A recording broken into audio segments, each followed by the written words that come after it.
Good evening and welcome. Today is Thursday, the 21st of January, 2016. It is just 7 o'clock. This is the Newmarket School Board in our second of two regular meetings in the month of January. I invite everyone to rise, join me in the Pledge of Allegiance. Julia, help me out, will you? Pledge allegiance to the flag of the United States of America and to the republic for which it stands, one nation, under God, indivisible, with liberty and justice for all.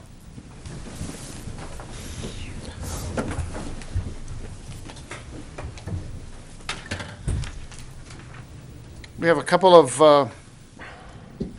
items that we'd like to take right off the bat. First is we have a group tonight from Linked Together under the supervision of Ree Cooper. They are coming to talk to us about the Jeans for Teens program, and we would invite them to come to the microphone and introduce yourselves when you get the chance and share whatever you have come to share. Okay. That microphone is probably too low. You might want to move that up just a smidge. There you go. Okay, there we go. Hold on. Okay. My name is Grace Lunny, and I'm going to begin. It is that time of year again. Linked Together Service Learning is doing our annual Teens for Jeans drive. This year, the drive will run a little bit differently. Aeropostale has resigned from the drive. Sadly, another sponsor could not be found. The prize amounts are different this year. This year, the grand prize is $3,000, second place is $2,000, and third place is $1,000. The drive will run from January 1st to February 29th. Again, we will be working with Melanie Talon, our realtor with Zoella Realty at Keller Williams Coastal Realty, who lives in Newmarket and is willing to help us make this successful. Again, she has placed a bin in her office and put flyers in the mailboxes of 220 agents at her work. She will also be mentioning this event at their sales meetings. Community members who would like to help us earn $3,000 for the school district can bring their jeans to Link Together in the cafeteria at the Newmarket Elementary School between 3 and 6 p.m. Monday through Friday. This competition is going to be a really fun way to collect as many jeans as we can for kids experiencing homelessness. At the end of the drive, we will take the jeans to homeless shelters in our area. We have started brainstorming ways to let people know that we need jeans. So far we have Facebook pages, write letters to our relatives, flyers to the school, posters around town, and we challenge every member of the school board to talk to their families and friends and bring us 10 pairs of jeans by February 4th. My name's Olivia Blackford. Excellent. John's moral support. And John, come to the microphone. Tell us your name too. I'm John. Welcome. Thanks for coming. So you have from January 1st until February 29th for this competition this year? Mm-hmm. Yeah. And it's already the 21st of January. So we're behind the gun. We got to go. Go. And you just challenged us each to come up with 1,000 pair of jeans. Is that what I heard? No, 10. 10. Oh, 10. 80. So, okay. Oh, each one 10. Each one of us 10. Each one of us 10. No problem. You might have to make up. We're all going to the mall shopping for jeans tomorrow. I'm calling the college kid right now. I need jeans. Ask your... Hey, Ree, remind us, how did you do last year? Last year, do we come up there? Please. Last year, for the elementary school children group, we were in first place the entire year, entire drill, until the very last report time when Puerto Rico came in with more jeans than us. They didn't even show up the whole way through and then just came in at the end. And then they had 4 categories last year, elementary school, middle school, high school, and college, and we were in the top 10 overall. Wow. That's great. And how many, do you guys know, how many did we collect last year? 1,746, I think. Over 1,700? Yeah. That's a lot of jeans. Okay. Did you guys have to count all those and bag them all up? And okay. Bags of 10.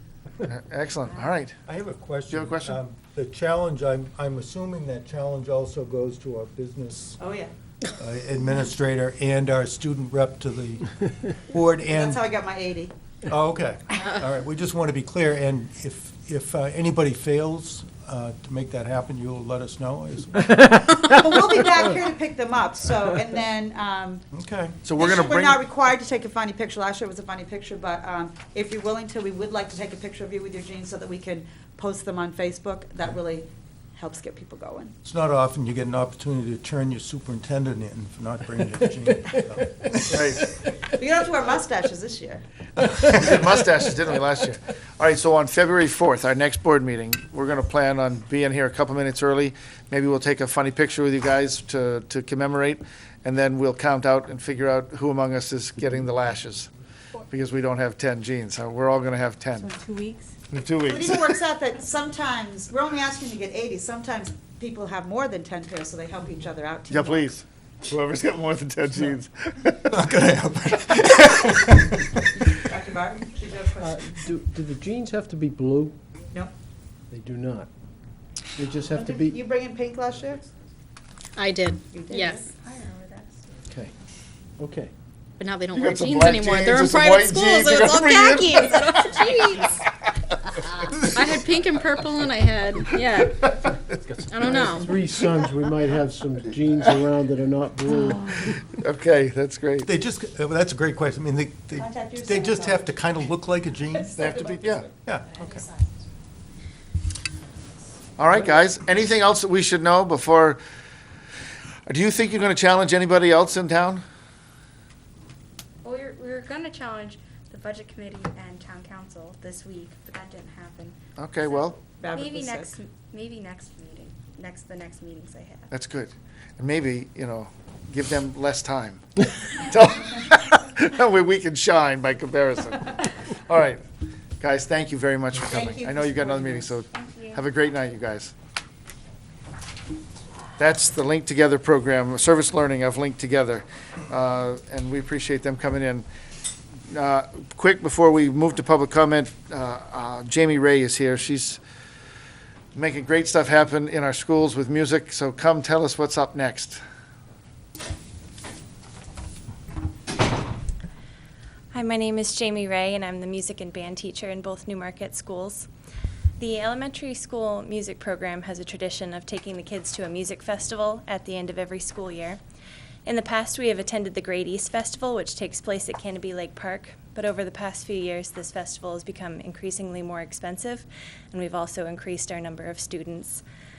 So we're no longer able to raise the money to attend this trip every year. So we found a similar festival that takes place in Saco, Maine at Funtown Splashtown, which is half the cost for the same experience. And we would like to attend that trip this year. The festival gives our students the opportunity to perform music in a different setting other than just our concerts. We perform prepared music for judges, who then hold a clinic for our students and work with them on how to improve as musicians. After our performance, the students get to celebrate their year's achievements in the amusement park. The annual trip is something that students look forward to, and it's a positive and fun way for our students to gain performance experience. The Funtown Festival will be half the cost of the Great East Festival and is the same distance away as Canopy is from Newmarket. I'm seeking approval from the school board for our elementary band and chorus students to attend this festival on Friday, June 3rd. Thank you. It's outstanding. According to policy, we're taking a field trip, we're leaving the state. That's part of the policy's directives.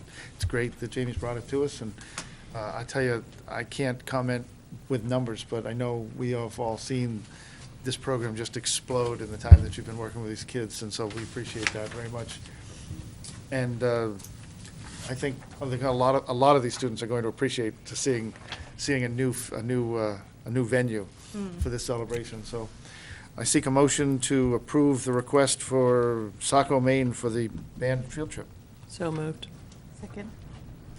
Any questions? All those in favor, please signify by saying aye. Aye. Any opposition? Unanimously, we commend you and salute you. Thank you very much for all the work you're doing, and good luck with the trip. We'll I know have it's- fun. I know it's a big trip every time you go.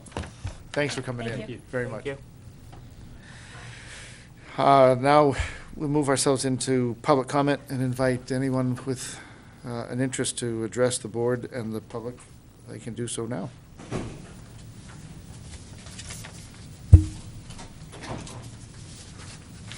We're in public comment, stranger. How are you, sir? Well, you got any news for us before we move on?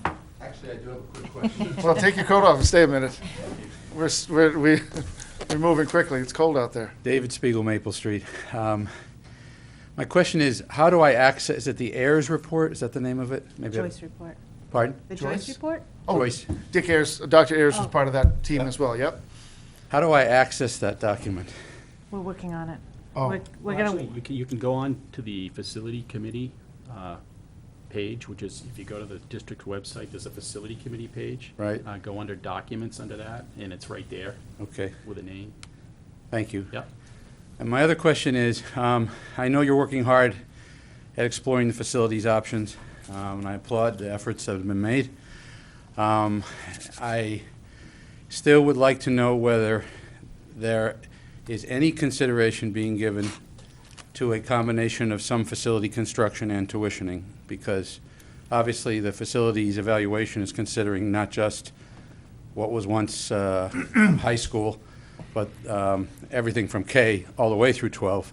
So I was just wondering if that is still in the mix at all, or as the, I don't need to use your term, or has that been eliminated completely?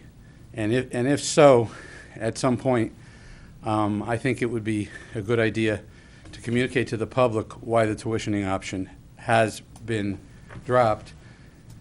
The reason I'm asking is that until an evaluation of all of the options and the pros and cons were to be laid out, it's kind of difficult, I think, for anybody to understand why one option was eliminated completely, even though I understand that there are strong feelings about the tuitioning issue. I think that the analysis should probably include why one choice was made versus another, whether it's entirely facilities or a combination of facilities and tuitioning or none of the above. But anyway, that's my comment. Thank you. Thank you. I guess I would, for folks at home, what I would say is this. Maybe we should make that brief available separately for consideration out there, because it was a good document, and I think it was a guiding document that night. I may miss the date by a day or two, but I'm pretty sure that the meeting was July 16th of this year, when the board met. Was that right? Is that right to anybody? July 16th? We met on July 16th, and one of the things that was in our board packet, that was a part of the agenda packet that's made public each time, was a brief that was written and shared with us by Mike Kennison, a member of the board, that contemplated all of the discussion that we had and the information available to us. And that was a guiding document that led the board to that discussion and that decision that night. I'm sure it's still out there as a part of that packet, but we should pull that 5 or 6, 7, 8 page document out and maybe make it available as a document on the web. So I'll ask for the staff to help us do that, so that that's out there so folks can see it. And then I think the conversation will continue. So in answer to the question, the board did that night, indefinitely, I guess, for this board, table the conversation of tuitioning our students out as a part of the facilities solution being sought. So, and that, again, that guiding document, I think, or that document was a guiding instrument for that conversation. So we should make sure that folks have access to that. And then I think your point is well taken, that the conversation should be refreshed, so that when we come through and get closer and closer to any recommendations or any actions related to the facilities work that's ongoing, we can be reminded of the decision that the board made and what it was based upon then, in case at that point there's additional feedback that the public wants to offer us. So thank you. Anyone else for public comment? People at home don't know that I'm sitting in a room of just 3 people, and I know why they're all here. So moving right along, we'll call on Julia O'Leary to give us a report. How are things going at school? Well, midterms end tomorrow. They end, okay. Yeah, they're over. And so does the semester. That's good news. There's going to be an early release next Wednesday for professional development. And the 8th grade chili chowder challenge is going to be next Friday, the 29th. So At what time, where? it's going to be in the cafeteria. I'm not sure on the time. So it's 5 p.m. 5 p.m. Yeah. Did you volunteer to be a judge? Because you can. I would be thrilled to be a judge. All right. I will send a note saying that you and I will do it. And if anybody else, the more the merrier. I'll do it. All right. Poetry Out Loud is going to be Thursday the 11th at 6:30. And for sports, girls basketball is 3 and 7, and I know that they had a game today, I think. And boys basketball is 5 and 4, and they also had a game today. Hockey is 5 and 2, and their next game is Saturday the 23rd against Kearsarge Plymouth. Excellent. Thank you. I may not do this justice, but with regards to the calendar, this is the 21st. Folks should know that we will be posting tomorrow or Monday latest the warrant and budget of the district by statute. There's an early release, we just said next Wednesday. Our deliberative session, which is the first formal session of our annual meeting as a school district each year, is next Saturday, the 30th. It's important for me to say at this point, if you have not already heard, we have suffered significant water damage in the gymnasium at the junior senior high school, attributable to a pipe burst, and I won't go any further because I don't have all of the details at this point, but it's important to know that the gymnasium is out of commission for some period of time, while first they do cleanup, second they determine how much damage and what repairs would be necessary, and then third, seek to make all of those repairs. And so for some chunk of the next few weeks, that space, which we're going to learn is a very, very important space, not easily replaced in this community, it's going to be out of commission. So the deliberative session, which is scheduled for Saturday, the 30th of January, will actually be in the basement here in the auditorium. At 10 o'clock we start? Thank you. At 10 a.m. Also, we are voting in March. I'm just talking about school things. There's other things in the community that may be impacted by the gymnasium. But our voting day on warrants and budgets is the second Tuesday of March every year, and that's March 8th this year. And I think the initial reports had suggested that that would be happening at the high school, and it won't be as a result. We'll be voting here at Town Hall on March 8th. Polls to be open 7 to 7 that day, 7 a.m. to 7 p.m. The other thing of note that folks should know is that the presidential primaries voting is February 9th, and that had been talked about being in the high school, and it won't be able to. So where that is going to be, we don't know yet, so please stay tuned. But the upcoming school events, both the deliberative on Saturday the 30th and voting on March 8th, will both be here at Town Hall. Anything else in that calendar that we ought to make note of? Okay. Then move right along. Please.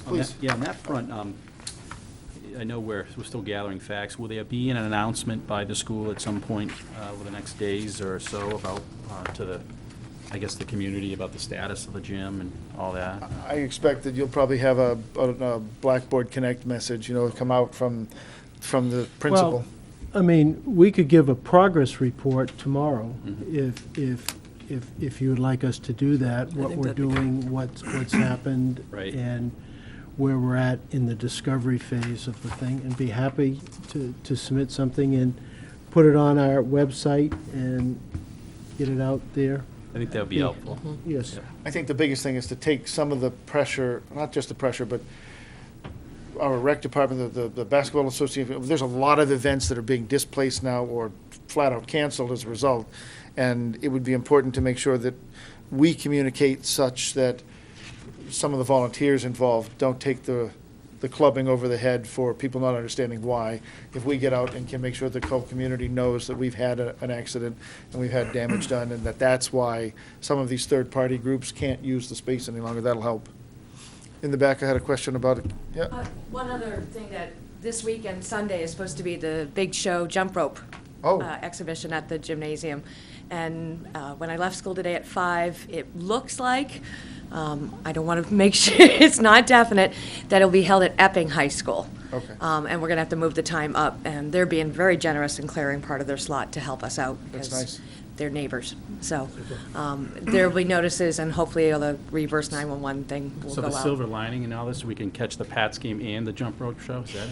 Yes. You can tell all the texts, are you going to cancel? We want to watch the Pats. I'm like, no, it's our jumpers. We've been great. working since September, Right. so. The Pats game. That's Gym. much more logical. Sorry, there's water in the gym. We're having a just- jump rope competition in Foxborough. That's it. Well, they have a stadium. Halftime show. Next up on the agenda, our moderator, Chris Hawkins, is with us to walk us through the deliberative session, talk about the annual meeting. Please, join us. How are I you, feel like sir? I've already added value You with have. the Patriot suggestion. That's so right. That's good. No doubt. I can probably go home for the rest of the day. It's like deja vu all over again. I'm back, as I am once a year, to talk about the deliberative session. What's very helpful to me and to you, I believe, is I haven't seen the warrant, even in its draft form, if I can get a copy of it. And you guys work out among yourselves, kind of who's going to present what. If there's anything that's controversial that you anticipate coming up, I just appreciate knowing that, so I know, when I need to duck and get out of the way. It's very helpful. The rules are going to be basically the same as last year. They're going to be provided in writing. I want to remind people that when they show up for the town portion of the deliberative session, which is one warrant article, that being the budget, that should last about maybe 5 minutes, I'm guessing, they have to re-register for the school district meeting. It's a separate governing body, so just want to remind people to do that.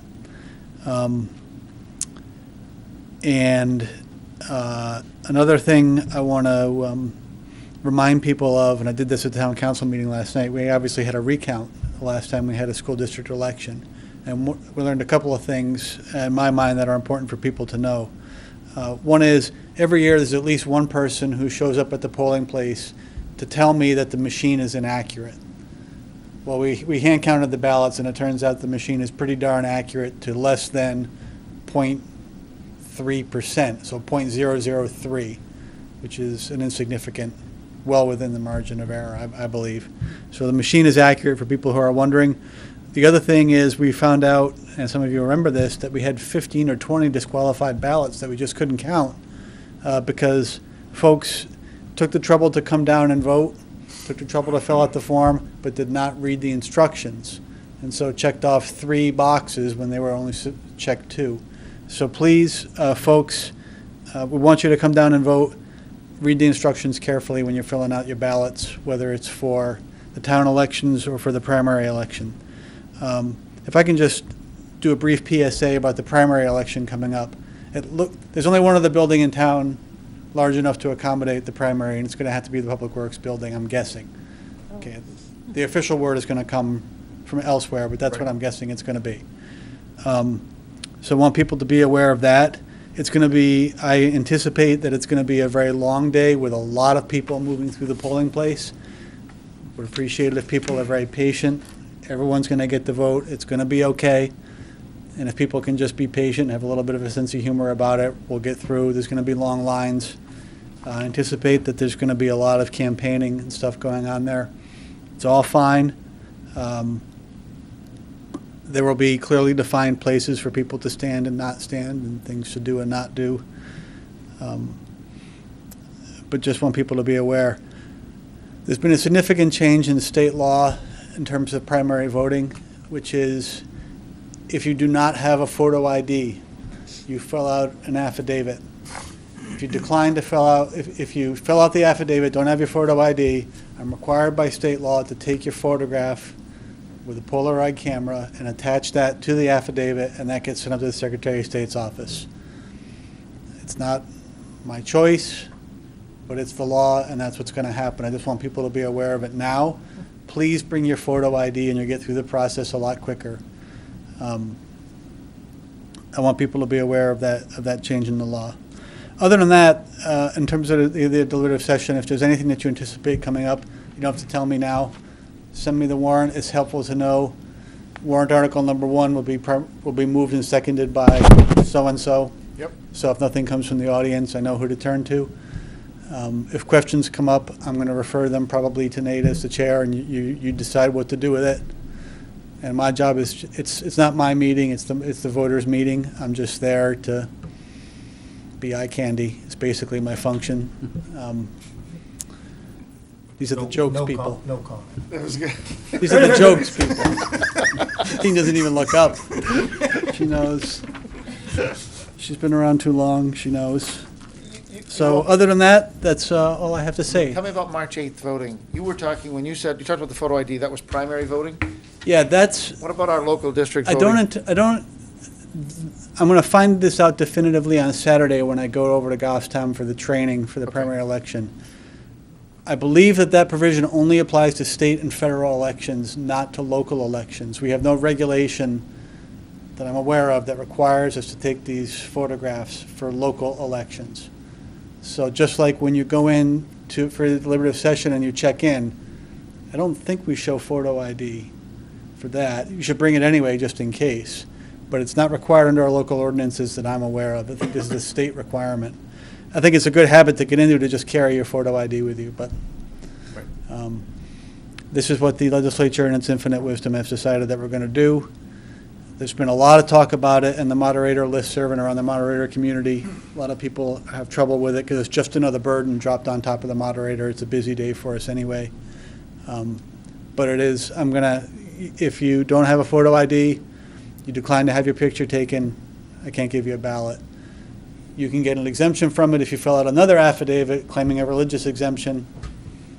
But barring that, you can't get a ballot unless you show a photo ID or allow me to take your picture as part of that process. So that's it, unless people have questions for me. So Saturday, we're going to be here downstairs, Saturday the 30th, that is. Yes.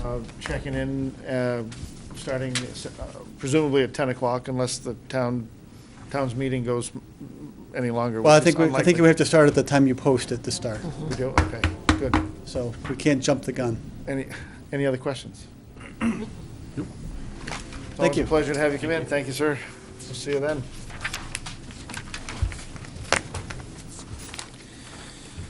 So,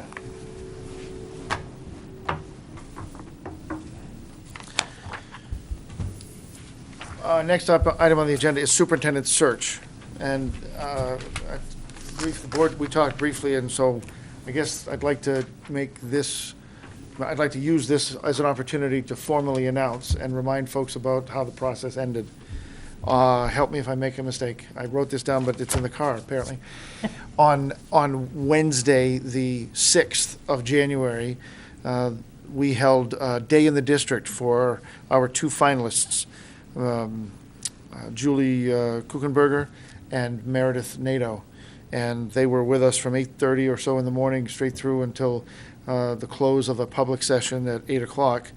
And the board followed that by coming here and holding a meeting and going into non-public to discuss our choice based upon all of the feedback sheets that we'd received from everybody that participated that day. And we did not come to an agreement that night. And so the next day, we adjourned ourselves Wednesday night. We slept on it. The next day was January 7th, and we had a brief non-public in advance of our regular meeting that night, and then we went non-public again following the meeting, and we came to consensus later that evening, and when we emerged by vote from non-public, came back into public session. The cameras were not here, nobody was here because it was late, but we came back into public session and took a vote and agreed to make an offer to Meredith Nato as our superintendent. And that happened, and our negotiations with her continued over that subsequent weekend. And we made an announcement via press release and email on Tuesday the 12th. And so want to remind folks about that and wanted to take the opportunity tonight to say that that's the process that was followed. And now it is the 21st, and Meredith Nato, who is currently serving as the superintendent of schools in Cape Elizabeth, Maine, in her 5th year there, who had previously served as director of curriculum and instruction with the Oyster River Cooperative School District next door for a number of years, has accepted our offer and will be the new superintendent of schools effective the first day of July of this year. I'm hopeful that Meredith will join us to be, for handshakes and high fives at our next board meeting on the 4th of February, if we can make that happen. But the paper has covered it, the press release is out and about, and we are very excited that one of the biggest tasks before us has come to a very, very, very successful close. And let me say, and then let me say to Al Zink, thank you very much. Al campaigned on the premise that he would like to be involved and help deliver us a quality superintendent to guide the future of Newmarket schools, and he has done just that. And the board really appreciates all that have been in support of Al in that process, and invite Al or anybody else to make comments about where we've come. So, The NASDAQ was the organization that we decided to move ahead with. There were two available to us. It was a difficult choice. We chose NASDAQ. I spoke with Art last week, and this has been, in NASDAQ's experience, one of the most successful searches they've ever participated in. And they have asked us to meet with them to talk about what we did and how we did it. And we'd be pleased to do that. And let me just say, I think the position profile that we put together, that the community put together, was the absolute guiding document. outstanding. It was what the community wanted, and in some cases, what the community did not want. And that went specifically in that profile. So anybody that contributed to that, that was the first key. The second one was the subcommittee, which got no visibility at all, which was made up of Arlen Chaffee, Clay Mitchell, and Craig Dion and myself and Kim, were the overall caretakers of making sure the process was working well, that we didn't turn over to the search committee a candidate list that wouldn't fulfill the needs. So they were totally behind the scenes, but that was an important one. The residential referrals that we got from people was unique to NESDEC. It was unusual for them to have us reach out to anybody we knew and talk about good candidates, and we've got 15 of them through residential referrals, committee referrals, residential referrals.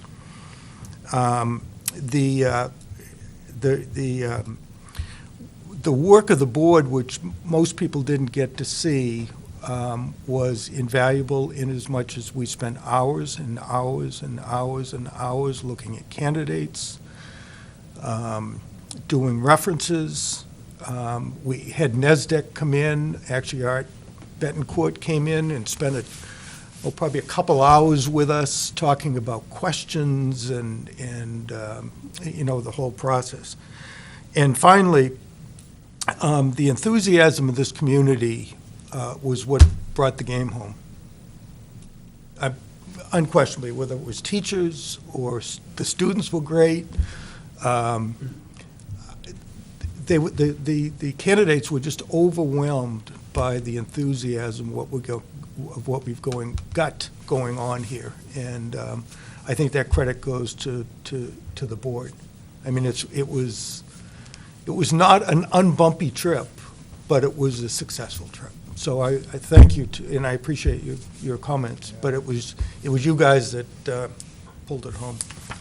Great. Yeah, and I know how much effort it takes for those things, all the stuff that you don't see, so I really appreciate you doing all that. And you left us with a dilemma of A pluses for finalists, so.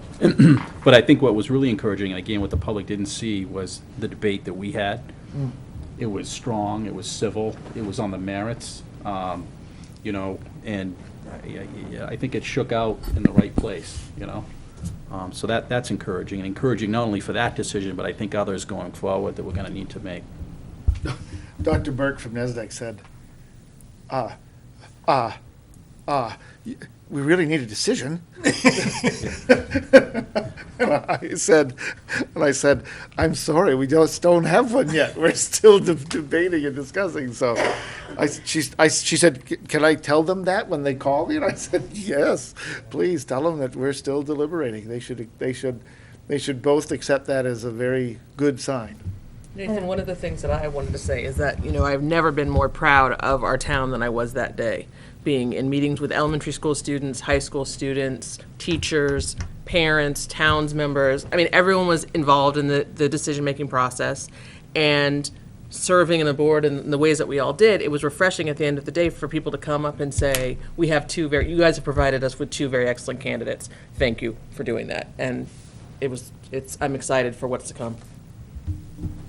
Excellent. So, that is the topic on the agenda of superintendent search. And I think it will be important for us to say to the public, we look forward to a conversation that now I would have to call it an ongoing conversation that we have begun with our superintendent-elect. And we expect that Meredith will be among us and helping to provide some guidance and some input to some of the decisions that we'll make between now and July 1st, hoping that things can be such that she's really hitting the ground running, not later than July 1st, that she's really starting to have an impact and help guide us. There's so many things on the plate, and she's looking forward to that. So, anything else about the superintendent's? Okay, then the next continuing item on our agenda is to talk about facilities. Any update that Yeah. Mike might want to share? And then I know, as a broader category of facilities, we have maybe some other things to talk about. Sure. Just two things. First of all, the land issues regarding the elementary school. There are going to be 2 warrant articles, and I'll just go over those briefly. I think it was a week or 2 ago, Mike, we entered into a purchase and sale for the McGrath property that runs parallel to the elementary school and exits out on 152. That purchase was recommended by our architect and by Dr. Joyce. It allows the school potentially to put an access road out there or to expand. It's really the only property of its kind near the elementary school. So that's one warrant article, and we can talk more about that at the deliberative session as well. The other one is a land swap right behind the school. There's a piece of land owned by the Durrell Woods Association, runs parallel with the back of the school. It's about 4 acres. And the warrant article there is to swap that piece, which is of some potential use to the elementary school potentially. There's a lot of ledge back there. It may be useful to bump out the road if need be, in exchange for a slightly smaller, like 3 and change acre piece of swampland that the school owns right nearby. So that's another warrant article. And I'll just give a brief update of where the facilities committee is. We've pulled up the reins a little bit on having meetings with Ingrid right now, and we're devoting a lot of our time. In fact, we met yesterday when the fire alarm went off at the school when the pipe burst. We were there talking ed specs. And just to refresh people's memory on ed specs, they're the guiding document that tells the architect what space or spaces a school needs, athletic fields, parking spaces, everything. It's basically a blueprint. Ed specs are a culmination of input from staff. Ingrid interviewed staff at both schools extensively. They're a culmination of the good advice we got from Dr. Joyce, and the advice of our architect, who's seen hundreds of iterations of ed specs. To me, this is perhaps the most critical step in the whole process. You got to get these right. And we frankly looked at a first version of those and said we got to go back to the drawing board. And I thought so for 2 reasons. They're not understandable. The first version, despite a lot of hard work, they weren't understandable to lay people. And they need to be. I think a voter who's not familiar with these issues should be able to pick them up. There should be a summary page describing what they're all about. and they should be able to go through them and understand what all the spaces are, because that's what they're paying for at the end of the day. And so we're working not only on substance to make sure that we're sharpening our pencils in putting down spaces that are absolutely necessary, but for spaces that are recommended but maybe not necessary, we're setting those out.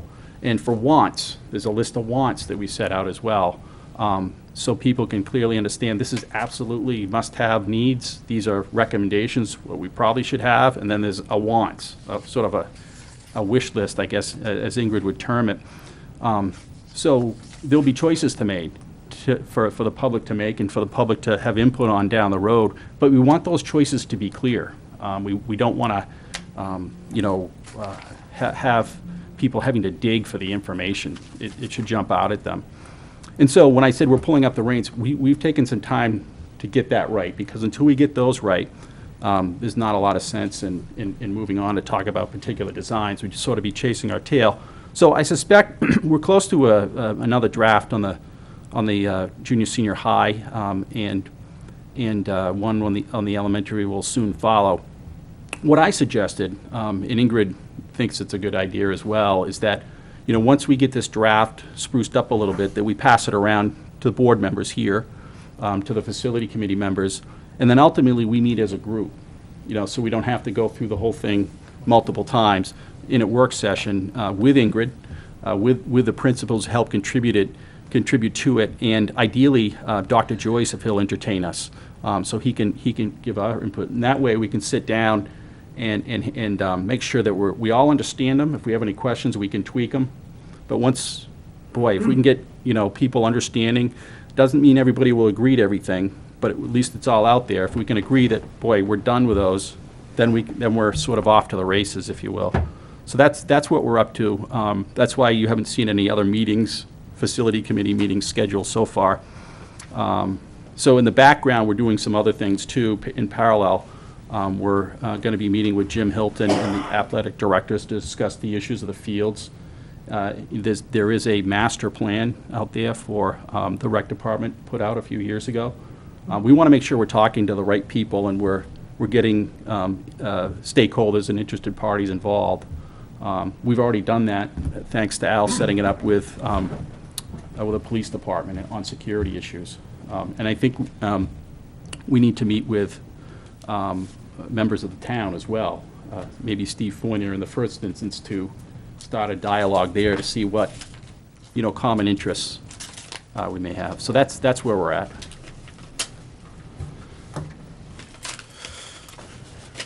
So when we talk about that McGrath property, I think, and maybe this is something you've talked about, the facilities committee, but we should talk about the multiple uses as well. Mm-hmm. For the expansion of school. It could also, if anybody's ever been to the playground, we have a lot of children squished into two very small spots. This is another chance for us to expand a playground. There's so many multiple uses for this land. If I could, I'll go through a couple at least. Ingrid. But can I do one thing first? Yeah. Let me read excerpts from the article. Yep. It's going to be Article 6. That goes to the deliberative session, and assuming no change, then this will be what's on the ballot. On the school's ballot, Article 6 reads, and shall the school district vote to raise and appropriate the sum of $169,610 for the purchase of property at a price not to exceed that amount at 239 South Main Street, consisting of a 2.17 acre parcel of land with a 400 plus or minus foot common boundary abutting the elementary school, to be used for the expansion of school facilities. That's the first half of that. So it's an abutting piece, and you're just going to talk in a moment about some of what drives that value and makes that an important parcel to us. The rest of that article talks about where the money will come from, and it says the following: and authorize the withdrawal of $71,400 from the expansion of school facilities capital reserve fund created for this purpose in March 1962, with the balance of $98,210 to come from general taxation. So we're talking about $169,000 that we intend to pay according to the purchase and sales agreement that we have with the current owners for this property. 71,000 will come out of an existing capital reserve fund that was created for the purpose of expanding school facilities, and the other $98,000 will have to be raised in new tax dollars if this article is voted. And the tax impact of that is estimated at 14 cents per thousand of assessed value.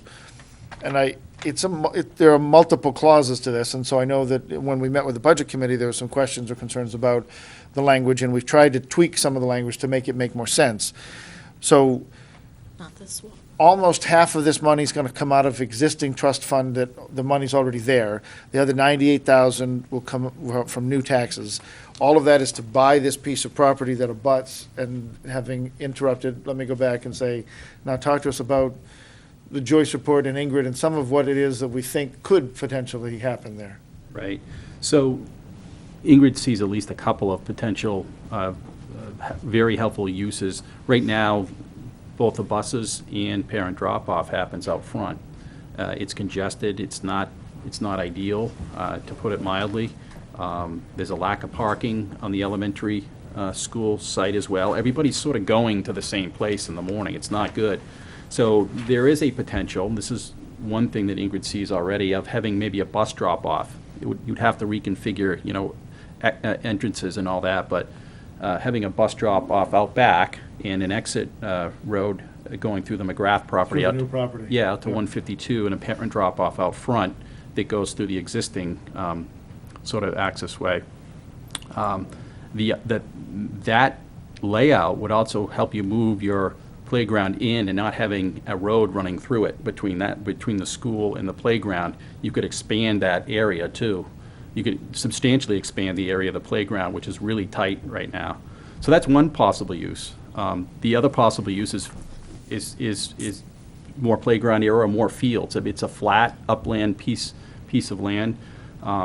There's certainly opportunity there for additional parking, which is tight at best, even on non-event days. When you do have an event at the school, you got people parking way up Durrell Drive. So there are multiple potential uses there. And like I said, there are properties out front, but they're small lots and of no real use. They're not for sale, and if they were for sale, they'd probably be prohibitively expensive given the size. This is really the only lot that, aside from the land swap issue, which has its own problems with ledge, this is the only really sort of developable, useful lot that the elementary school could acquire. We've got in front of us a really very telling document, and perhaps before the warrant article discussion, we could put that on a screen or on a poster board, so that it's so logical. When you see this. It's like when hand and glove. I mean, you just see this. Yeah. And you see these, this is what both that article and the other one we'll discuss in a minute are right there. And I think if you could show that. Yeah. And then zoom in so that you could really see that, knowing where it came from, that would be pretty meaningful for people in the room. Yeah. One of the things that I wondered about was, we've got Chris, and he's got some great skills, and we've got some folks in the district. We could put together a 5-minute or a 10-minute little video that could run on, it could run on cable. It could be clickable to watch whenever you want to on the internet, and it could be something that we play, for instance, at deliberative or otherwise, where somebody could simply do just that and say, here, this is us, and this is Durrell Woods, and this is Maple Crest, and this is the rec fields. Now you know where this is. Zoom in. This is where we're doing the land swap, and this is the piece that we want to buy for $169,000, and here's how we might use it. All of that in less than 10 minutes of a video that somebody could video produce, package that puppy, and put that on the internet and on cable. If that can be done in the next couple of weeks, Chris. Chris. And I don't know how much of that Chris can do, and he needs our help, because obviously we need to provide the content, the substance. Are we talking for the 30th?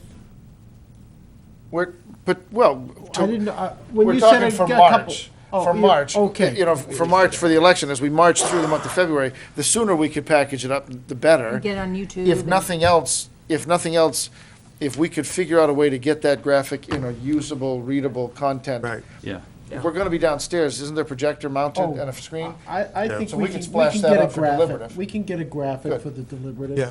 My We might concern need- is. We don't have to do the production and video by then, no. Right, my concern is people are gonna say land purchase. Well, Right. I get it. I mean, and I would react I that understand way the as question. well. I do. But this one piece is fairly inexpensive. It abuts, even the length and width of it is perfect for what we're looking for And the- parking or And the or land road. swap only It's a freebie. increases the Yeah. abutment. You know Yeah. what I mean? It increases our flexibility and our options, and that's, It's huge. we were Yeah. concerned in January when this conversation started, when we first found out about this potentially being available. We were concerned then. How is anybody, they're gonna say, what? With everything else going on, you want a what? But, I mean, I think, So on it- behalf of the board, we said at some points, a couple of times, we can't not take a swing at this and present it to the voters. If they don't want it, they'll Yeah. say so, Well, but. yeah, that's gotta the do other, our best. that's the other thing. The Model T came out when this thing was for sale originally, in 1923, Right. right? It And hasn't- so, it hasn't been on the literally market has not since. been for sale since that point in time. And what's the other way you can acquire a piece as a town or a school district? Well, eminent domain, that's your last option. You don't want to do that. It's hugely expensive. And this is like an opportunity that fell into our lap. It's, we can't control the timing. Actually, it's pretty good timing. Maybe 4 months, a little down the road, I think we could have it all drawn up, but, it's sort of a once in a lifetime opportunity for the school district. Yeah. So, Let's market it. So let's I- mark, and- yeah. let me talk about the other one, and you can just keep right going with Mm-hmm. the conversation. Because the other article, which is the one before it on the ballot, which is Article 5, it'll read this way for the deliberative. Shall the school district vote to authorize the school board to convey a portion of the district's land behind the elementary school, so give it away, and to accept in exchange a conveyance of land to the school district of land in the same general area, all on such terms and conditions that the school board determine in the best interest of the district, and further authorize the school board to take any other necessary action to carry out this vote, which means sign whatever documents and stuff we need to. But this is a piece of, Mike's explained this a couple times on camera, this is a piece of wetland that we own, which abuts the road, and we couldn't drive through it, that they're willing to swap us for, and we get the upland rock pile that's behind the elementary school, but one end of that is quite usable and abuts the McGrath property we're talking about buying. Yeah, it's a win-win, Nate, because the Durrell Woods Association, according to their founding documents, they need so much open space. So they're exchanging some of their open space for other open space that we own. And as I mentioned, we and Skip Manso and Mark Filling, we walked that before the snow flew. We walked this land that would be swapped, and it's nothing you could put a playground on. It's very rocky. There's a lot of ledge there. It would be probably too expensive to, really develop the whole thing. But what you could do is, if it was part of a plan, you could bump the road out there a little bit. So this is, I hate to use the word no-brainer, but this is, an even exchange. It's not costing the district anything. Somebody at the budget meeting did bring up a fair question last night. I think it's about 4 acres that we'd be getting, and a little over 3 that we'd be giving away. And So there's a net increase in the property coming off the tax. Yeah, roll. but It can't be worth, but I wonder if it's in for current. tax purposes. I wonder if it's in current use as well, and if it's in current use, that the town's getting next to no. But the point is we can find out an answer to that. If that's one of them. We should get that answer. We If it- should know what the calculated difference is. If it's not in current use, it's up there with, selling you a bridge type of thing, because I don't know, is land behind the school that's covered with ledge is worth much of anything anyways, even if it isn't in current use. So I'm not sure what it would be assessed at if it is. But we'll find out. We'll get the answer out there. So it's a fair question. That's all I have on that one. Anything, all right, so there's facilities. We've talked briefly about the gym, the water damage, and that coming, we'll have more information about that, and we'll communicate. Anything else about facilities? I can't help but take this moment to bring up this facilities manager again. Yep. I'm not saying the facilities manager would have caught this. I think they probably would have, as work was going on. But again, it's another example of things that happen without the expertise in our community of somebody like a Mike Hoffman. I mean, it's that kind of individual who knows facilities, who knows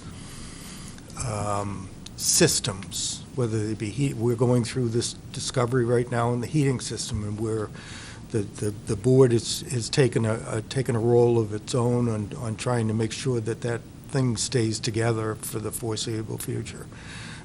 But there were so many things that can be done in terms of safety,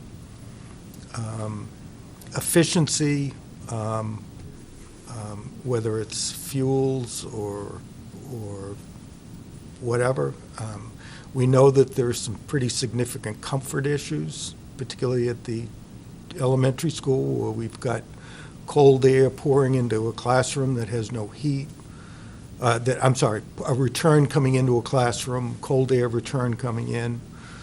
So I don't know when we're planning to do what we're planning to do, but the examples pop up every single week. They seem to just keep coming. And One last thing. I drive by that art building, and it looks like a homeless shelter. Right. And I think that is ridiculous, that we've got bare plywood boarding up. I mean, it looks like a dump. Whoops. And we have kids walking into that. No, And it's funny, because I look at it and I see, because now, you didn't really spend that much time in the other art room. So, to me, I'm just so happy they have the light and space. Yeah. But then I see, when I drive by, I see what Al's talking about, but I still love the space. It's not rocket science, right? We just need, it's just one more thing on the list, and there needs to be somebody with that assignment, and to go to the gymnasium thing right now.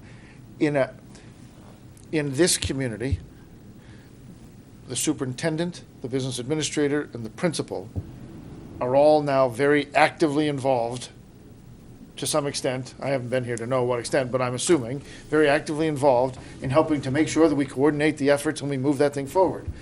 In many other districts around the state, they are cursory elements of the team, but there's a facilities director who will manage that solution from the moment we identify the problem until it's restored and put back into proper service.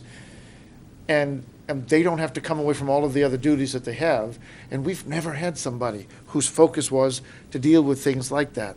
It's always, or it's always somebody trying to contract some of that stuff done instead of somebody being on the job to do it. So for public consumption, we put $50,000 in the proposed budget, in hopes of maybe combining some of those dollars with dollars from the town in a shared service effort to try to find us collectively a facilities person, or in year one, maybe to contract with a property management house, so that somebody with the expertise to come as a contracted servant as opposed to being on the payroll and provide us with the services that we might need, or a part-timer who might be available to come on payroll and provide that, whatever that is. I mean, we put those dollars in. So with the vote of the public in March on our budget, I think that's one of the conversations that we'll want to start becoming more aggressive with, is talking about a job description. I have, by the way, I've carried my folder here for the last 3 months because we talked about a job description. I have a job description from 2 different districts for a position like that. And we could start talking about a job description and the role that person would play and how they fit into the organization. It's smart, Nate, for a lot of reasons, and I think, not that money is the only reason, but I think that position pays for itself in terms of recognizing inefficiencies. Other people who've got other important jobs not having to spend their time, doing these things, in doing things that they may not be expert in, they have to get up to speed on. Somebody who's, got a knowledge of the facilities so can handle things. But one other thing that occurred to me as a result of this, and Joanne's acutely aware of the need, is that, like, when you have events scheduled, do we have like a mutual aid program? Can we call up Epping and say, God, we just had a catastrophe, can we get some gym time? And we'll do the same for you if it ever happens to you, or Durham, or who else. You know, do we have somebody, you know, if I could see a facilities person sort of making sure those types of things are in place, because think of, I mean, this is, we have one gym in town, and we have a lot of functions that are already scheduled. You know, is there a disaster plan? You know, that a facilities person would help for that. And selfishly, on the facilities issue, largely, the DOE now requires schools, districts to submit a maintenance plan when they undertake a major building process. And the obvious reason is that, you know, when state aid becomes available again, and hopefully we'll qualify for that retroactively. But the idea is we don't want to give you money to make improvements if you're not going to maintain them, and they're going to be, you know, prematurely depreciated. And so you'd want to do that anyways, just to keep up your own facilities. But the DOE, you know, says you got to do it. So. And that's legislators that have said, not only do we not want to give you money to build something that you won't take care of, we don't want to give you money to fix things that you should have been taking care of. So having a plan. Yeah, and the plan is, there's a whole list of things. It's not a matter of we'll change the air filters every 6 months. It's a professional plan. Yeah. You know. And somebody needs to own that. Yeah, and you know, again, when we went on those architect tours of the various schools, just about every school had one of these people. In fact, we met with several of them. They had programs. School Dude was the program we kept hearing about that ran everything. It's scheduled events. It's computer driven, you know, off a smartphone. So you can, you know, there's no guessing. You know, if somebody, you know, if your janitorial staff were to turn over or leave or whatever, you know, that knowledge wouldn't fade. I mean, it's all right there. Teachers from their, you know, I got a light out of my room, right from the computer, boom, a work order comes out. So, the neat thing about school, I mean. Oh, can I say one more thing? Please, yeah. The one thing that sort of scared me is last winter, you know, I understood, I think Mike may have mentioned this, that, you know, we had people shoveling the roof. There was nobody overseeing the OSHA concerns there, you know, having untethered people up there. You know, there's safety, there's efficiency, there's money, there's planning. For $50,000, it's sort of maybe the best thing we could buy.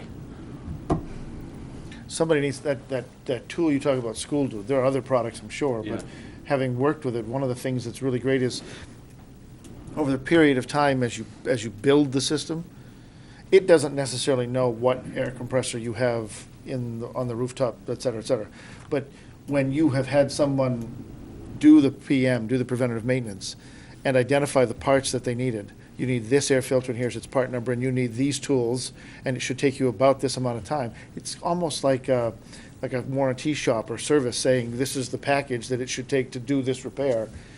I've seen it in play that once that's built, you walk up to the thing and it says, this is due today. You have to do this today.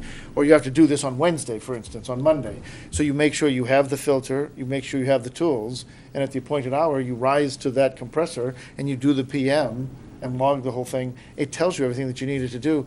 That doesn't, though, get put in there generally by a custodian. It gets put in there by either the maintenance staff that actually do that work, or by somebody like a facilities director who understands the work being done and can quantify and qualify that, and then help key that in for next time. So given this what happened last night in the gym, I also wonder whether having a facilities manager may beneficially affect your insurance rates. It would make sense that it would, but it certainly helps us in the long run. The larger issue is that, and we've talked about it a lot, that the town and the library have the very same issues that we're talking about. Mike and I met with Palmer and Sicard, is a company that out of Exeter. And they made a presentation from an alternative fuel representative, and we invited the town to it. And unfortunately, you know, this is not a slap, but unfortunately they didn't make it.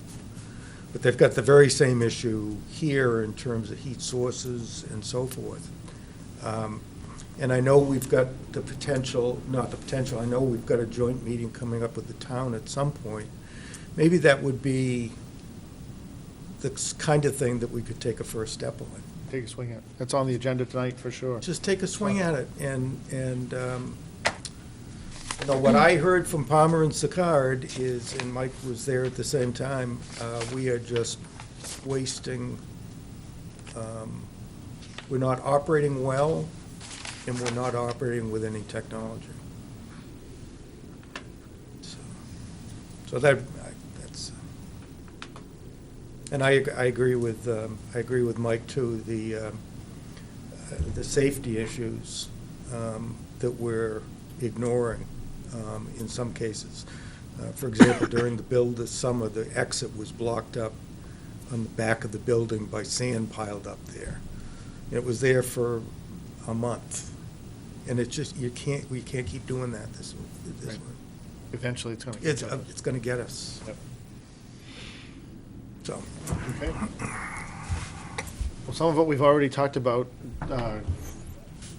slides right into a conversation or a continuing item that I've added that, based on some of the feedback I've gotten from members of the board, will keep communication on there moving forward. And I don't know about what communication might need a committee. It might need somebody to focus. It might just need a liaison. One of the things that we have talked a few times about is resurrecting our newsletter. We make fairly good use of our website, but we could always do better. And other tools can be put to good use, and we have huge resources in the community in terms of that we could draw on for expertise and suggestions, so on and so forth, with regard to better communicating what we're talking about, what we're deciding, what we're doing, what we're looking for feedback or support. So I've added communications, which doesn't need to be a huge item tonight necessarily, but I know you all have some thoughts, and so I would invite us to start the conversation tonight. One of the things that we wanted when we sit down with Meredith is bring back the superintendent report, or have somebody in the SAU be able to send out information so that we can talk, like right now, we could be having the conversation. This is what's happening with the floor in the gym. This is what our plan is. We are talking to Epping. We are talking to Oyster River. Like something that's a working document that at least once a week can get updated. I think that's so important. Putting the Joyce report as a readable document, something that when you have 15 minutes you can look at. And the ed specs as well, having that on there. Just, those are the things I heard from the budget committee, that we just were not getting the information out. And we've heard that from community members. We've heard that. I think we're at a point now where we might need to over-communicate. Right. So that everything is out there, so that people are saying, please stop, because we're at such a lack at this point that I think we need to get the data out, as Elizabeth said, in accessible ways. People use a variety of different media that we have access to as a district, as individual board members. And we don't want to speak for the board, but there are ways to get information out. And people in town want to be involved, want to know what's going on. I think the first step is coming up with a way to get this, communicate this, along with the Joyce report. But, this is a timely one because people, after watching this meeting, are going to want to know what we're talking about from this document. If it's on the website, if it's on other ways, they can start looking at it now. True. Yeah. We've got that guy now, and one of the things that, it's funny, the technologies that come and go quickly. Document cameras went so fast. Now, it may be that's because with the right cable, you can now do it with an iPhone. You just take a kind of picture, but there's no reason why that screen or the television itself couldn't have this. Yeah. It used to be you'd walk up and put that on your overhead, over the projector, the transparency. Yep. Right. You'd mark on it, little white, right there. See that right? Yeah. But now you can do that with a document camera. But there's no reason why Joe Q. Public sitting right now watching couldn't be looking at that same document. Exactly. And we need to do a better job here. But it's not on us necessarily. We need to. Jason can come and help, and we can kind of put that stuff together. But that's all, I think, part and parcel. Let me tell a very brief story. Because in another district where I work, our timeline went faster, and we're going to ballot in that community for a building project. And the other day, here locally, I laid back in the chair for the dental hygienist, who I know to be a resident in that community. And as she got ready to prick me with that pokey thing, I said, "What do you think of the project anyway?" And she had no idea, none whatsoever. This is a woman who had 2 sons go through very actively in that community through the school's K-12. And I probed her a little bit, both for that job and for us, because we've had a conversation over the last month about maybe people aren't paying as much attention as we think, as much attention as they might have been a year ago. So I asked her a couple of questions, and here's what came out. She said, "My kids are grown and gone now. I gave up my subscription to the newspaper. The local newspapers are really about athletic news, and I didn't get much more from it, and I don't really have a great desire to read it otherwise. And I don't watch the local cable channel to get all of that stuff. That's really," she kind of laughed at me and said, "that's not, groundbreaking stuff." So what it became clear was, it's not just about the senior population or the retired population who's not connected. This was, her kids are just out. 3 years, neither of them are out of college, but they're out of the schools. And she didn't have a clue that we were talking about a project. And I sat with it and I thought, holy cow. It's no wonder that you go to a Christmas party, all of you, and people look at you and don't know what you're talking about because They don't live it. they're not living it, and Yeah. really we're living it so much. Some of us more than others. I really appreciate all the work that folks have been doing. You get so deep into it that you forget that it doesn't take much to disconnect. Right. Almost completely, and I think that's, when you say we have to oversell or over-communicate, we do, because those And people use are- all the resources, like you were saying, that not just, we have a million things at our fingertips, we need to use them all. There's a couple of aspects, Dave pointed one out to us tonight. Dave stays informed, he's at most of the meetings, and, he wasn't aware of that memo. So we have to recognize the realities, and I heard from others, without naming names, who are perhaps the most involved people in the community who didn't know about the Joyce report. So we need to recognize those realities. So there's that aspect of getting them out. I think the newsletter is key to at least alert people to those without, containing the substance of the Joyce report. I think it's key to get that up. And I heard from one person I recently spoke to that we already have MailChimp set up with a ton of emails in there. But set that up so anybody can go up, sign up for that newsletter, and that may be the source, where we get the main source we get out, so people can get that in their email. Most everybody gets that nowadays. And instead of advertising big substantial things or big talking about the content, we can advertise, hit Right. this link so that you'll get it in your inbox. Exactly. And so I think that would be very effective. At least that's a consistent place where people could go to get get what's happening. The other thing that I heard was that, the Joyce report was well received, but the reality that people are going to read I forget how many pages it was, 38-page report is another thing we have to address. I think for some of this stuff, we have to summarize it, bullet point. And if you want to go read the detail, here it is, but here's the executive summary. That's a very good idea. We can work on those things. I think that's one of the things I recognize with the ed specs. We need an executive summary, because people aren't going to go through room 122 and 50 square feet and all, and they're just not going to do it.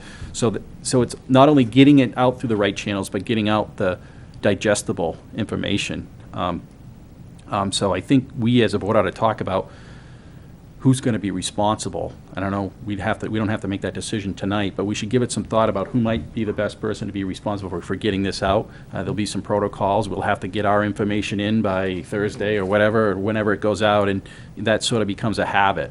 But to our credit, we've done a lot of good things over this year. A lot of good things and a lot of work that I don't think people see. We should get that out there,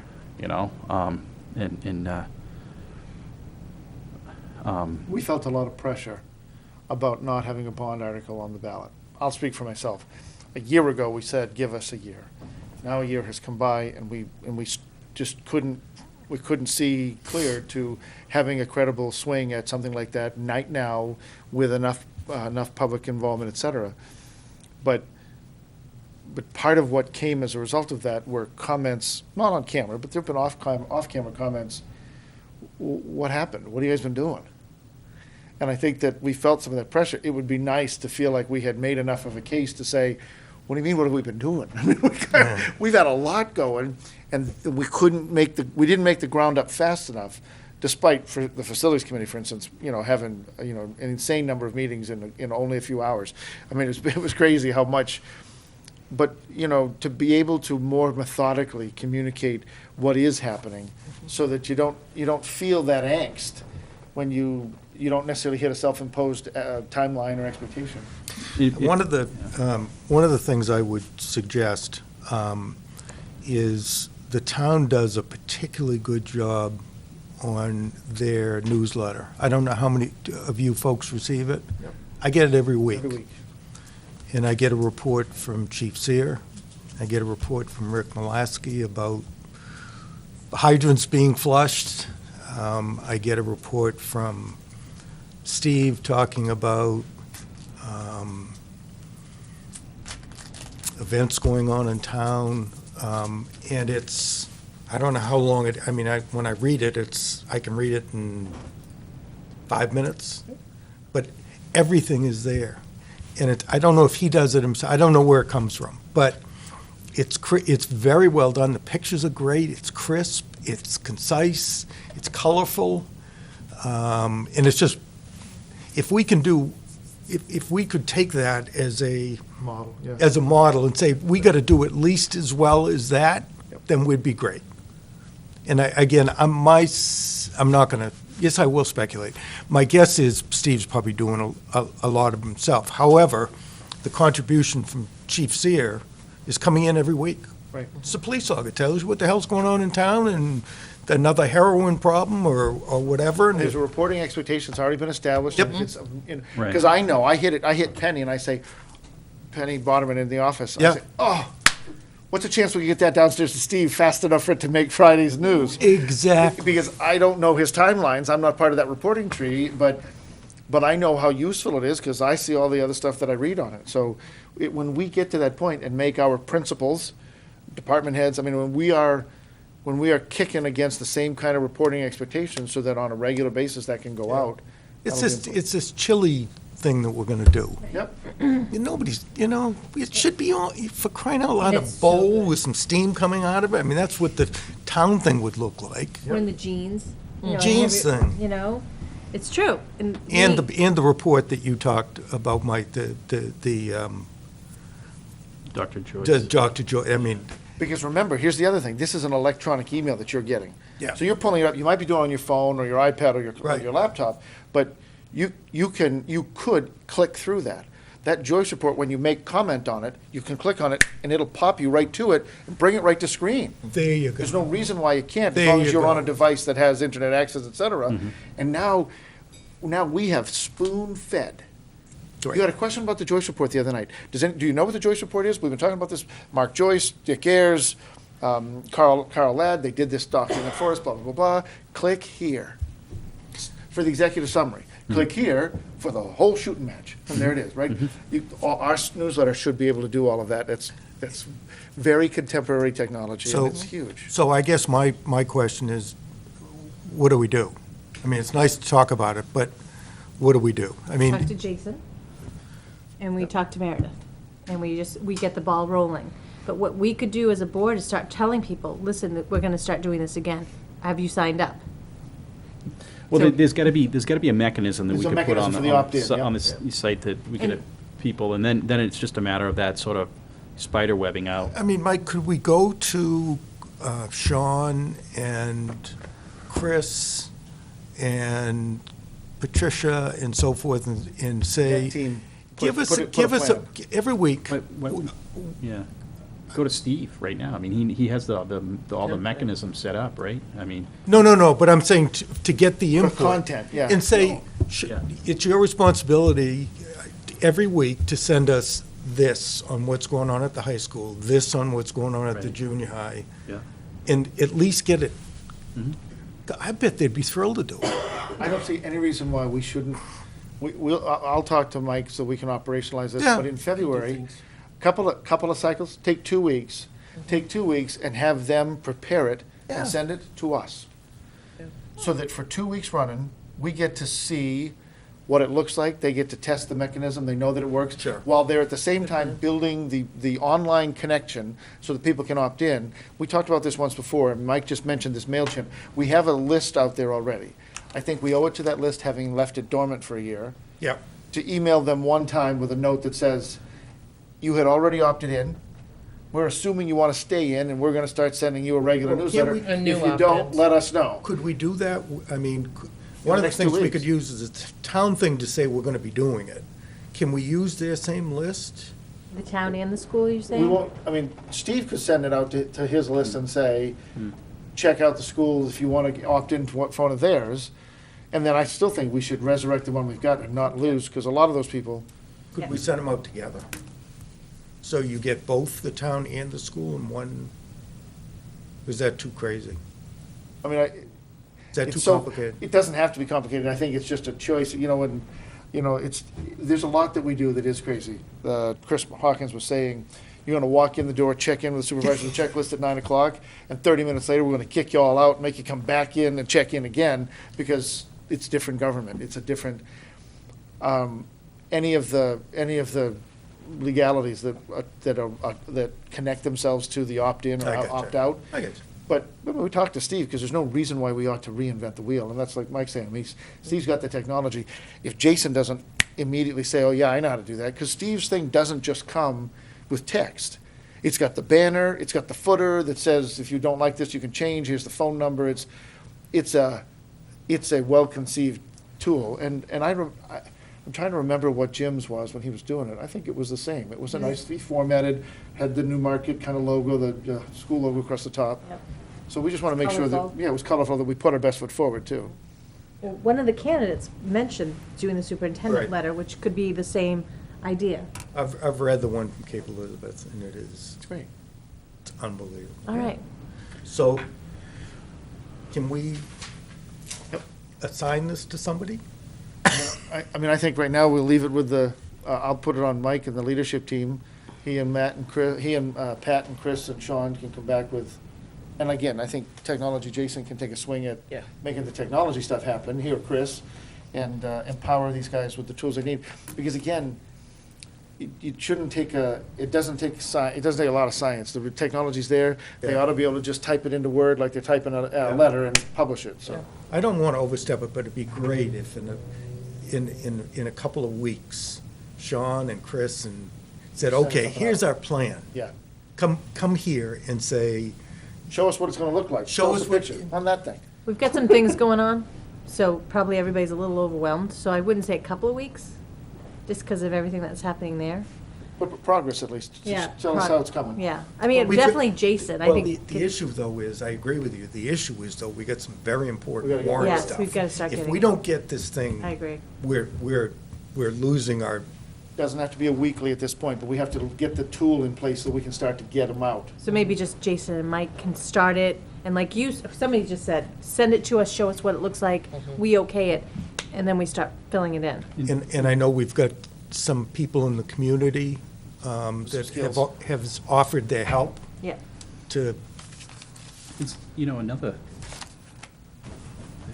another suggestion, I mean, I think the newsletter is huge. I mean, that can be sort of the source of all the notices and information and whatnot. Another thing, it'll have a lot to do with facilities, is not only communicating information to people, but getting input back. And Al, you talked about it, I think, maybe at the last meeting, about you and I starting again these listening sessions. And I think that's a good idea, but another question to Jason could be, how could we do that in a effective and sort of an orderly manner? We sort of picked and chose people we thought were sort of leaders of various, groups, and maybe we want to open that up, to more and more people. And maybe there's an electronic way to schedule that, rather than, trying to send out emails, and, I'm sure there is. I'm sure there's some sort of equivalent, go to meeting, I don't know what it is, but get that set up. Elizabeth mentioned to me the other day, you know, maybe another suggestion is that, and I say this because a lot of people, I don't think, are comfortable giving input in front of a camera. Right. You know, especially on controversial issues. And so I thought people were free to speak and did so at those sessions, though, that were small and were comfortable. And, you know, maybe we should start thinking about setting up a regular date, whether it's every other Thursday we don't meet, or whatever the schedule should be, so that people know that that's the time. They can go on, they can sign up, we'll be there, we'll answer their questions. I've heard this, you know, some iteration of this being done in other towns, especially when they were, districts when they were considering school projects. You gotta kill people with information and opportunity for input. I wonder, that list we did had like 50 people on it? Yeah. Something like that. Yeah. And it was, we chose, we went to the most diverse ends that we could think of. Yeah. And I think it turned out well. Maybe we should reignite that and get two of us. You double down. We kind of said, break you two up and have somebody go with I mean, each this one of should- you yeah. and do twice as many. Yeah, you this know. shouldn't be a Mike and Al thing, because we were newbies at the time. That was the excuse we used. And we learned a lot. Yeah. But maybe if we break, If you guys partner up differently. And it would And we go. take the burden off, so we're not doing it every week. I mean, those meetings, I mean, we were killing it for like 3 weeks in a row. I mean, Yeah. we were here more but than we we weren't. learned. We learned a lot. What concerned me, though, when we were doing those, are we excluding anybody? Is somebody going to be offended because So we if didn't? it's an opt-in now, and people get to If- vote. Right. If there's an opt-in and there's a regular meeting schedule, we kind of wait. It certainly wasn't our intent, obviously, to exclude anybody. But we want to give everybody an opportunity to, you know, to be heard and, you know. One of the things that happened during the JAC process was that the public forums, there was one at the library for different groups of people. Maybe we have that. There's not the camera there. People can freely come. We have a scheduled time. You sign up through whatever device it is to sign up, through the newsletter to get that going. So we sort of have a two-pronged approach. We have the meetings that Al's talking about with specific people. But we have it completely open to anyone in the Absolutely. public that wants to come. I think that's right, and because, like, it'll be good to start getting this information out in a newsletter, but I know if I was fresh to the issue and saw this, I'd have more questions, Yeah. you know, and these forums might be a place to get answers I just had a thought. and suggestions, so. I just had a thought. So if we sent out an invitation to those 40 or 50 people and said, we told them we were going to get back with them too, and say, we're going to get back on these dates. And one of the things we're going to talk about is communication. That's going to be one of our subjects. That would be really. How do we do what we're doing with you? I'm with you. I don't like the fact we selected them, but there was no, I think at the time it was. We had to get the perfect. ball rolling, you know. yeah. Yes. But say, okay, we want to continue in the private sector and companies, we used to call these small group meetings. We'd sit down with the president and so forth and get input from everybody. But I think these, we can really get some direction from those folks as to how to do it. And then, frankly, they can kind of become our emissaries of going out in the community and say, this is what we talked about and so forth. If that's agreeable to you folks, I'll put a plan together. And Here's what we've had enough conversation now, so I'm kind of feeling like, let's have some, Al can help. Is there somebody else who wants to join Al? And will. Kimberly and Al, with the board's agreement, name you guys as communication czars for the near term, at least to get us through to March 8th and the vote. I'd be glad to And do that. and to work Yep. with the administration and start the ball rolling on the newsletter, and we'll put you in touch, and you guys can be in touch with Chris and Sean and Pat and talk about. Oh, great. So just like, let's start moving that, because I think that Times of the essence. we've done well with this, divvying stuff up, so, do we have consensus of the board? Sure. I see the consensus, so Al and Kimberly will take on the role of communication glad czars to. and just, Could I see what follow we up do. with the newsletter, though, with yeah, Jason? please do, with If you Jason. don't mind? And then I can give you information I have, and then you take it. I mean, this is not an exclusive. No. This is everybody, please. I mean, it's like the search that we just finished. I just want someone to be able to own it and then report back on it 2 weeks out and 4 weeks out and say, so, Yeah. perfect. Yeah, the more, and private citizens that are listening to this now, give Kim a call or me a call and say, I've got some And ideas. just real quick, what I mentioned to Mike was maybe one Thursday a month, we get here early. We get here at 6. And anybody wants to come and ask those questions, we could. So one of the things I would love, I think we should do that. I mean, those are the standing things. Right. Look, we often have a work session starts at 6. Maybe we say once a month on Thursday, we'll start at 5, or at 5 at the library, and we'll do an hour. And then we'll either grab dinner to go and come here for a 6 o'clock start, or we'll have an hour off. But if once a month we did an hour about something. But I think when you put together your plan, one of the things that's important is sometimes we've got to be meeting in the evening at 7 or after so that parents with kids can settle them and come out. Sometimes we're going to have to be meeting at 9 o'clock or 10 o'clock in the morning because there are seniors who aren't coming out on an icy cold night at 7 after dark, because they'll come out during the day when they've got a ride, when they've got the opportunity.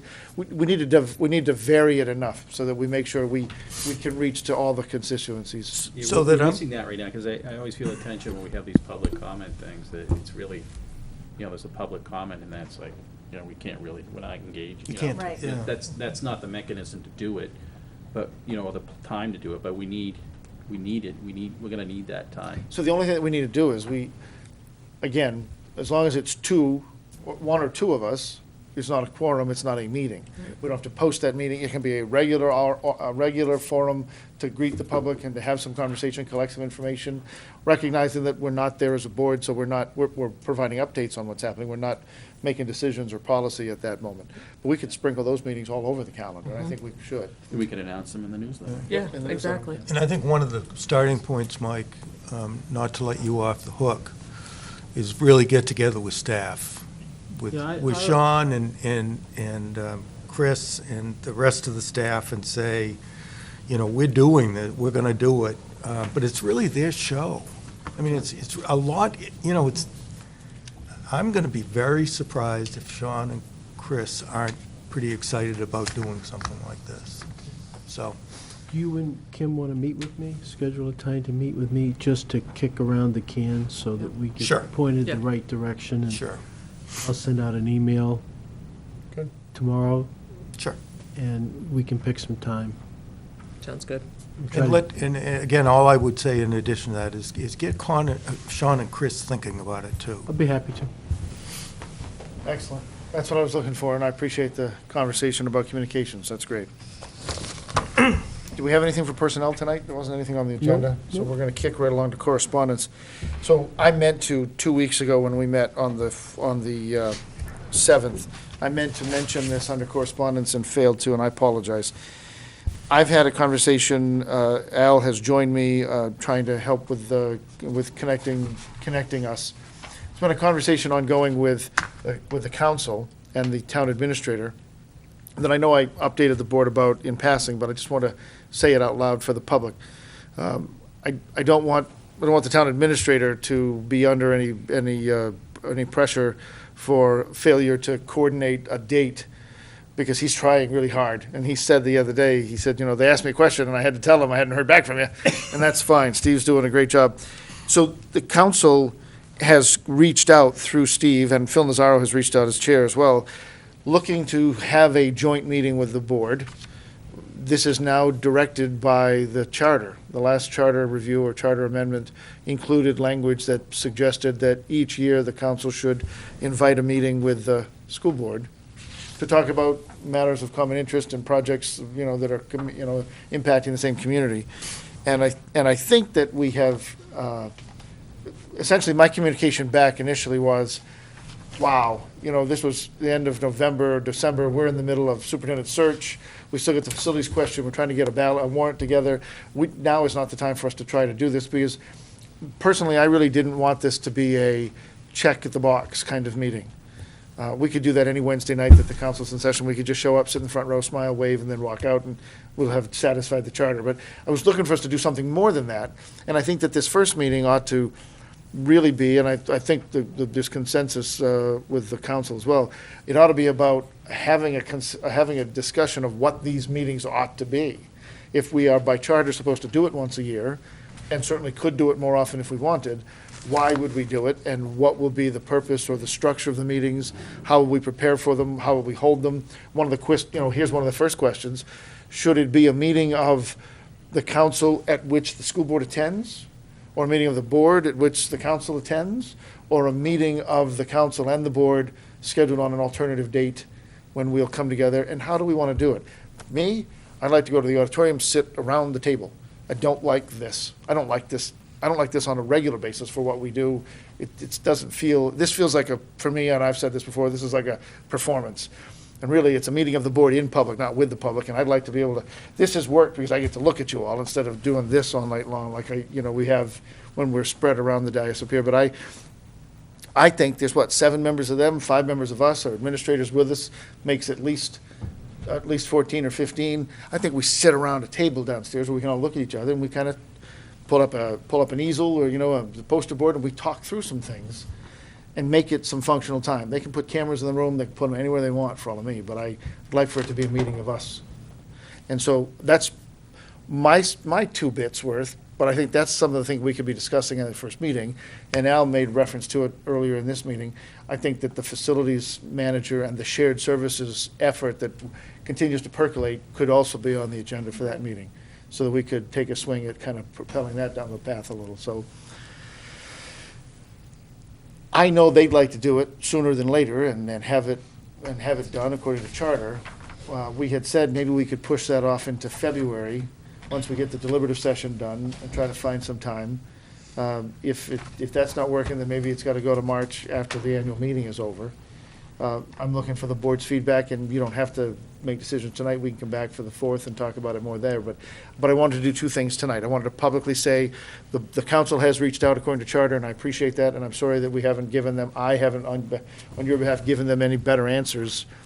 But I just felt like we had so much on the plate that ramping up and getting ready for that and then making it a good, productive meeting, it just wasn't something we had time for yet. So thoughts? If we waited till after the deliberative, we will know if the community wants to pay the $50,000 extra for this facility. The budget, right? Once we have that conversation, then we'd have something to talk about.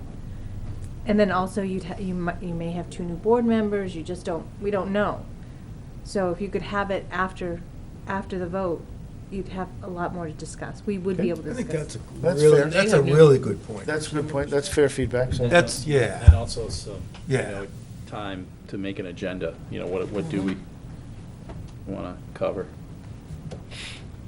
And maybe some kind of lead document before that meeting that could get people thinking about subjects, whether it be facilities or something else, so that they could come into the meeting prepared with some thoughts, not just make it an introductory meeting that we don't see them again for another year. We meet twice a month. The board meets, the council meets not twice monthly, right? They meet every other Wednesday. Is that true? That makes sense? Yes. Because don't we at different times, we get on schedule and off schedule? Yeah, they were because last night. They were last night? I'm just looking at March. No, I think they meet, I think they meet twice a month. Twice a month like we do? Yeah. The reason we get off and on schedule is because when the 7th or first the one's on the 1st, when the 1st is on a Thursday, then we're off schedule. So I'm just looking at, I'm looking at March and seeing that we're voting on Tuesday, the 8th. We will have our reorganization as a board on the 17th. That's a Thursday night, right? And then there's actually another Thursday in March, the 31st, that would not be a regular meeting for us. So that might be a night that's available on the calendar, that there's nobody in this room or downstairs, the camera's available to us, and maybe 31 March could be a night this board would be reorganized and have its memberships established, and that would give us essentially 2 months between now and then for everybody to agree to and make plans for. How's that? Doesn't have to be that day, we can look at Yeah. other days that week, but that's the right time? Okay. I'll look at that, I'll communicate that, thank you. Anything else for correspondence? Then policy, we'd had a conversation in passing back along about public participation at our meetings. And so in our packet tonight, there are two policies that speak to that. BEA, regular board meetings, and BEDH, public participation at board meetings. And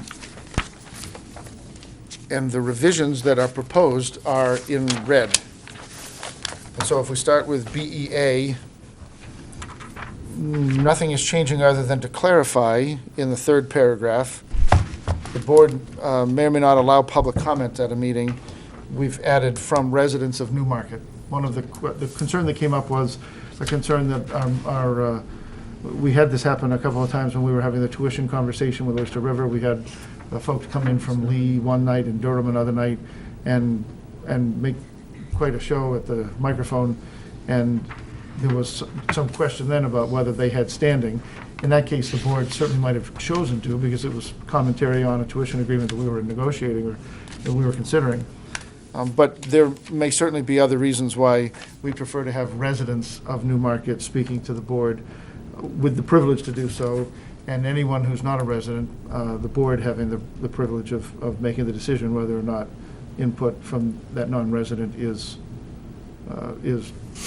valued, not valued, but is warranted or needed that night.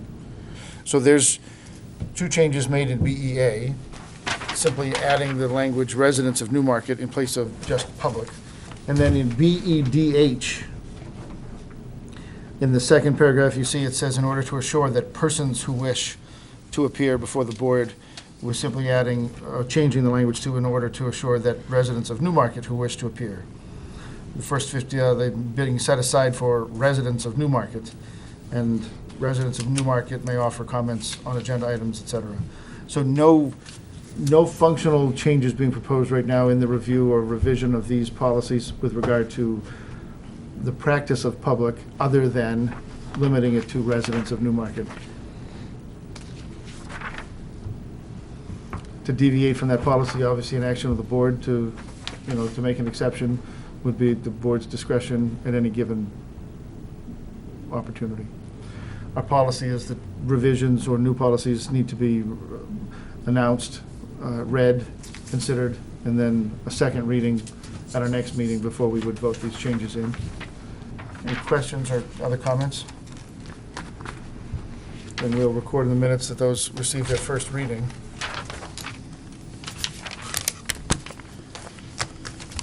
The minutes of January 6th, 7th, and the 14th are all included in the packet for tonight.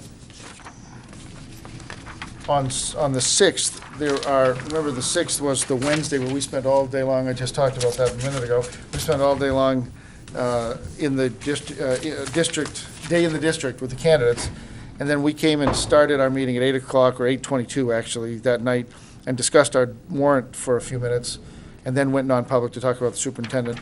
So the public is on one side and the non-public minutes are on the back.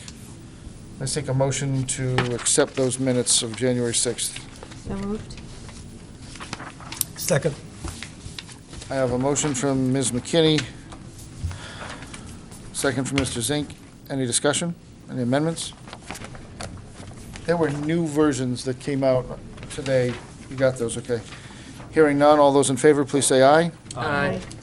Any opposition? And we're unanimous. And then January 7th was our board meeting. January 7th, we actually entered non-public briefly beforehand, and then we went non-public afterwards as well. That information is provided here.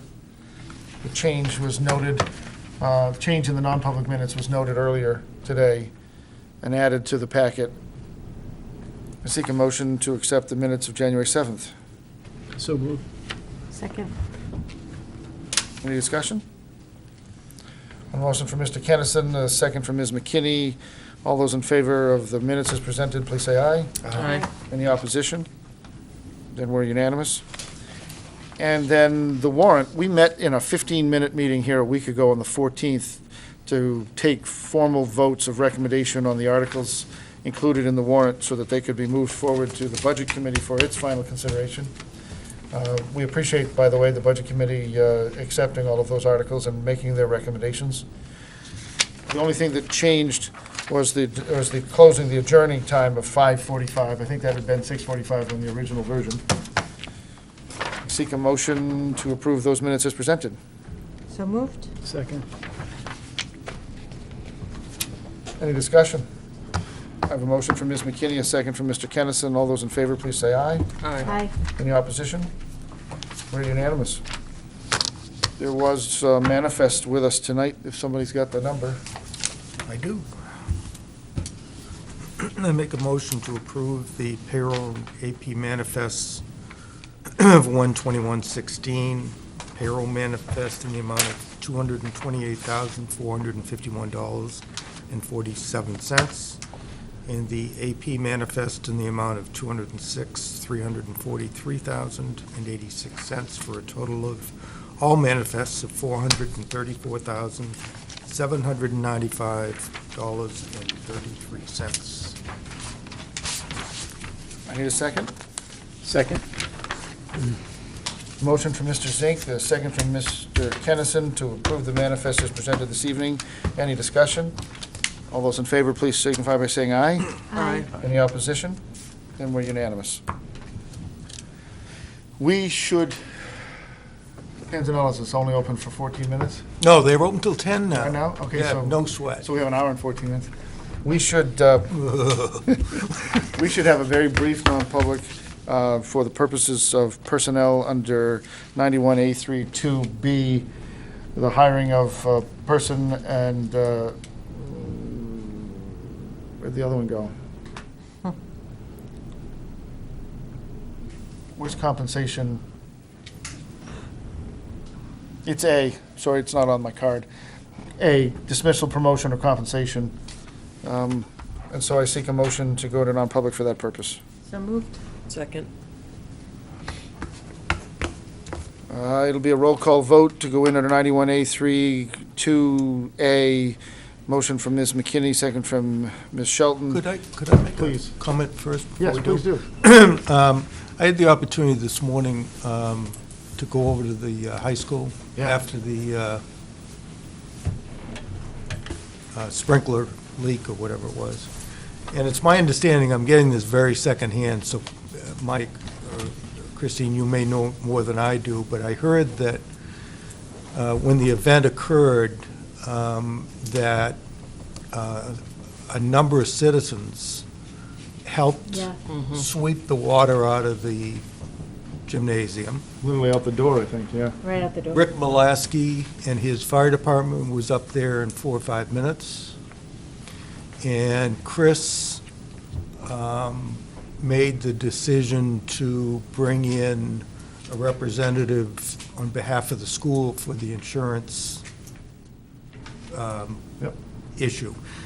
And it was just perfect team spirit. I mean, that was an example, it does, it makes me. Like the day in the district, you're just like, ugh, It's like, it's nice. man, you know? And we were, I can't remember when they got there. I think, maybe you guys can help, but I think it was 5. I think they were there, the insurance people were there in 2 hours. Yeah. I mean, talk about, Yeah. and I don't know who the people were that did the sweeping, but I did see pictures, Brian from the other school showed me Oh, yeah. some pictures this morning. Look, we had a swimming pool for a while. Yeah. So whoever, All over Instagram. yeah, whoever did it, thank you, thank you, thank you. Hear, hear. Excellent. On a roll call vote then, Mr. Zink, Aye. Ms. Shelton, Aye. Mr. Kennison, Aye. Ms. McKinney. Aye. I'm an aye, and we're out at 8:49. Good night, folks, thank you. This is early.